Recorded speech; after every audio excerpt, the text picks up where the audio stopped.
Assalamualaikum teman-teman. Sudah lama Kimo tidak lanjutkan cerita panjangnya ya. Sekarang Kimo akan lanjutkan ceritanya si Dodo dan teman-temannya yang sedang mencari kerja. Ceritanya akan dibawakan oleh Kak Indra. Silakan Kak Indra. Keesokan harinya setelah wawancara kerja di PT Malto Cahaya Mandiri, Dodo termenung di kamarnya. Ia akhirnya paham dengan apa yang terjadi dengan orang-orang yang diwawancarai pihak Malto sebelum dirinya, yang akhirnya ia sendiri juga mengalaminya, juga Wawan, kemudian Silvi. Saat menunggu kereta api di peron stasiun, ia, Wawan, dan Silvi ngobrol bertiga, menceritakan pengalaman masing-masing saat diwawancarai kerja tadi. Lu gimana tadi wawancaranya, Dok? Tanya Wawan pada Dodo. Udah aman belum kita ngobrolinnya di sini? Tanya Dodo balik. Insya Allah aman lah, ini kan udah jauh dari kantor. Ini juga masih jam kerja, mudah-mudahan gak ada orang Malto di sini deh. Silvi menimpali. Pokoknya parah banget tadi wawancaranya. Dodo mulai bercerita. Saat Dodo giliran wawancara, ia berhadapan dengan seseorang yang disebut Pak Anwar, yang disebutkan dalam undangan interview yang diterimanya. Pria berkacamata dengan kumis tebal dan rambut tipis di ubun-ubun kepalanya. Duduk kamu, perintahnya pada Dodo dengan tegas. Dodo lalu disuruh memperkenalkan diri. Nama lengkap, keluarga, tempat tinggal, pendidikan terakhir, dan pengalaman kerja. Yang tentu saja pengalaman kerja Dodo belum ada karena baru tamat kuliah. Jadi, kamu baru tamat kuliah ya? Tanyanya sambil melihat berkas Dodo. Betul pak, jawab Dodo datar. IPK kamu lumayan bagus juga, komentarnya sambil manggut-manggut. Tapi kamu cum laude nggak? Tanyanya lagi. Enggak pak. Pak Anwar lalu menaruh berkas Dodo di mejanya. Jadi gini Mas Dodo, kami ini di sini cari pegawai yang berpengalaman untuk memenuhi permintaan klien kami. Kalau pengalaman nol kayak Mas Dodo gini, saya kurang yakin user bakal serak sama kamu. Loh, tapi di loker nggak disebutin tuh syaratan untuk pengalaman itu pak. Gimana? Cergah Dodo. Ya, saya tahu. Kalau yang itu lewat jalur khusus. Kalau Mas Dodo mau, saya bisa bantu. Tapi Mas Dodo harus ikut pelatihan dulu supaya siap kerja sesuai permintaan klien. Nggak apa-apa pak, saya siap ikut pelatihan dulu, jawab Dodo dengan penuh antusias. Ya sudah, kalau Mas Dodo bersedia ikut pelatihan, itu malah bagus. Karena klien kami ini perusahaan BUMD. Biarpun status Mas Dodo pegawai vendor dari Malto, tapi gaji disamakan dengan yang sudah pegawai tetap di sana. Kalau kerja Mas Dodo bagus, bisa juga diangkat jadi pegawai tetap. Ada bonus tahunan di luar insentif tiap bulan. Bisalah bawa pulang 2 digit kalau Mas Dodo rajin. Mata Dodo berbinar-binar dengan janji dan kondisi pekerjaan dari Pak Anwar.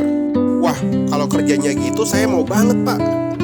Oke kalau gitu, nanti Mas Dodo saya daftarkan. Tapi karena namanya pelatihan, itu yang mengadakan pihak eksternal kami, yang tentunya itu ada biayanya. Mas Dodo cukup bayar saja 20 juta rupiah hari ini.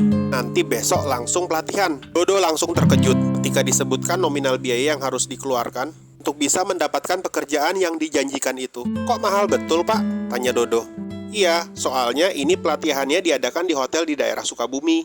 Hotelnya hotel bagus bintang 3. Pelatihannya kira-kira 2 minggu. Pokoknya enak deh. Tidurnya kamar ber-AC.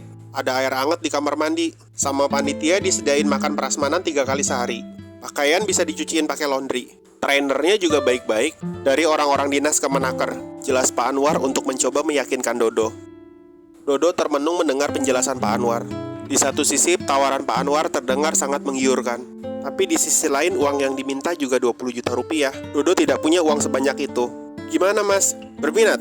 20 juta rupiah itu kecil kok. Kalau nanti udah diterima kerja, 2-3 kali gajian juga balik modal. Rayu Pak Anwar lagi untuk lebih meyakinkan Dodo. Gimana ya pak? Sebenarnya saya sih minat. Malah minat banget. Tapi saya nggak punya uang sebanyak itu, jawab Dodo. Oh, kalau itu saya paham. Jadi gini aja, gimana kalau Mas Dodo ikut pelatihan, tapi bukan lewat biaya pribadi, tapi dibiayai oleh pihak kami, PT Malto, dengan beberapa syarat tentunya. Syaratnya apa pak? Tanya Dodo. Mas Dodo wajib menitipkan ijazah terakhirnya pada kami. Tentunya ijazah pendidikan formal ya, bukan ijazah kursus. Dan Mas Dodo harus bersedia selama 40 bulan kerja. Gaji pokoknya hanya dibayarkan 60%. Dan bonus beserta aneka tunjangan hanya dibayarkan 70%. Dodo cukup terperanjat mendengarnya.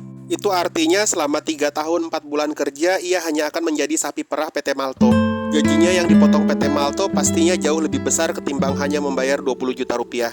Loh, Pak, Kalau gaji saya dipotong sebanyak itu selama 40 bulan kerja, apa nggak malah jadinya lebih dari 20 juta? Tanya Dodo mencoba mengkritisi. Raut wajah Pak Anwar seketika berubah menjadi tidak mengenakan. Ia tidak senang dengan pertanyaan Dodo seperti itu. Kamu tuh bocah baru lulus sudah banyak tingkah ya? Kamu tahu nggak? Kamu tuh nanti ikut pelatihan dibiayai sama uang perusahaan. Perusahaan itu dapat dana minjam dari bank. Yang pastinya ada bunganya dong. Jawab Pak Anwar dengan nada penuh emosi. Tapi masa sampai sebanyak itu, Pak? Yang bener aja. Dodo mulai protes. Ya udah kalau kamu nggak mau. Yang mau masih kerja juga banyak kok. Hari gini nyari kerja di luar sana susah tahu. Dasar bocah nggak tahu diuntung. Tawarin bantuan malah banyak protes. Belagu banget sih, pengalaman kerja aja belum ada. Udah banyak protes aja. Perusahaan manapun bakalan mikir-mikir lagi kalau nerima orang kayak kamu. Ambil nih berkasmu. PT Malto nggak butuh orang-orang kayak kamu. Bentak Pak Anwar dengan mengacungkan tangannya pada Dodo dan membanting berkas lamaran Dodo ke hadapannya. Baik Pak, saya nggak kerja di sini juga nggak apa-apa kok. Rezeki itu Allah yang ngatur, bukan Bapak yang ngatur. Ketus Dodo dengan nada tinggi karena ikut terpancing emosi. Dodo meninggalkan ruangan dengan perasaan geram. Wawan dan Silvi bergidik mendengar cerita Dodo. Wah, sama Dok. Gue juga digituin sama Pak Anwar. Tanggap Wawan. Apalagi gue malah disuruh lepas jilbab kalau nanti keterima kerja. Tambah Silvi ikut mengomentari. Buset, parah banget. Terus diapain lagi? Tanya Dodo kepo. Gue kan cerita, dulu gue kerjanya pernah jadi perawat. Terus berhenti karena harus kerja shifting, gue nggak kuat di situ. Terus Pak Anwar bilang kalau jadi customer care sama aja sih. Shifting 24 jam juga. Gue nggak kuat kalau harus kerja shift malam. Pulang pagi tetangga-tetangga di rumah pada rese. Nggak perempuan apaan lah. Berangkat kerja malam, pulangnya pagi. Belum lagi kalau keberisikan tetangga yang nyetel dangdut pagi-pagi kenceng banget. Gue mau istirahat abis malam begadang dinas, gue jadi gak bisa tidur. Tuh lu tahu call center juga kerjanya 3 shift. Ucap Wawan.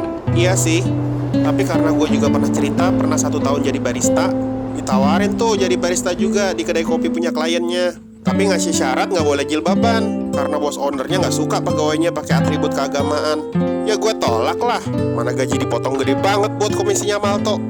Bener tuh Sil, cewek jilbaban aja gak boleh. Jangan-jangan izin sholat juga ntar susah. Kita yang cowok-cowok mau jumatan gimana? Masa gak boleh? Sahut Dodo sewot karena masih geram dan kesal dengan sikap Pak Anwar. Udahlah, rezeki juga gak bakal kemana. Tetap semangat aja buat cari-cari kerjaan lagi. Emang gak beres tuh Malto. Ucap Wawan ikut menimpali. Guys, tadi gue lihat ada job fair minggu depan bakalan ada di kampus gue sama Wawan. Kita datang yuk, ucap Dodo sambil melihat ponselnya. Ayolah, semangat cari kerja lagi. Jangan nyerah buat dapetin rezeki. Kita kesana bareng aja ya guys, ucap Silvi penuh semangat. Tak lama kemudian kereta api yang mereka tunggu pun datang, mengantarkan Wawan dan Dodo ke stasiun Citayam, dan Silvi yang harus transit hingga ke stasiun Pondok Ranji.